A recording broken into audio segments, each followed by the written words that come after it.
Let's discuss a major change in United States election rules that could affect how millions of Americans vote. President Donald Trump has signed an executive order that requires people to show a proof of citizenship when they register to vote in federal elections. This new rule is designed to tighten election security, but it has already sparked heated debate in the country. So, what does the new order say? The order is simple. If you want to register to vote in a federal election, you must now provide documentary proof of your US citizenship. It also requires that all ballots must be received by the election day. The order claims that the United States has not been enforcing basic election protections, and it asks states to share their voter lists with federal agencies. If state refuses to follow this, they could lose federal fundings. The question is, why is Trump making the change? Well, Trump has long argued that the US election system is vulnerable to fraud. He has often claimed, even without strong evidence, that many voters are being cast by people who aren't citizens, especially through mail-in ballots. By requiring a proof of citizenship, Trump says he wants to restore confidence in US elections and prevent the fraud. His critics, however, say that election fraud is extremely rare and that these new rules may create more problems than they solve. So the question is, how could this affect the voters? For many Americans, especially those who are not familiar with the extra paperwork, this change could be confusing.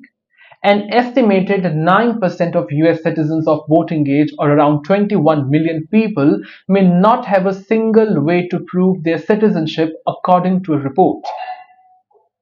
This could include married women who have changed their names and do not have updated documents. In some states, similar requirements have already led to problems, like in New Hampshire, where new rules caused confusion during local elections. It's important to note that elections in the United States are mostly run by states, not the federal government. This is a very important point to note. The Constitution gives states the power to decide how and when elections are held.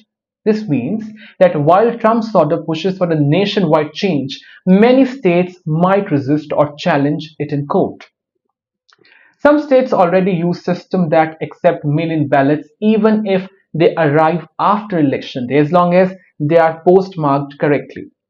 Trump's order would force these states to change their rules or face penalties like losing federal funds. Seems like he's using money for everything. Supporters of the new order, including many Republicans, argue that it is necessary to secure the voting process. They believe that requiring proof of citizenship will prevent illegal voters and keep elections fair. Some even see it as a welcome action to secure elections and prevent what they call the foreign influence. On the other hand, voting rights groups and Democrats are very concerned.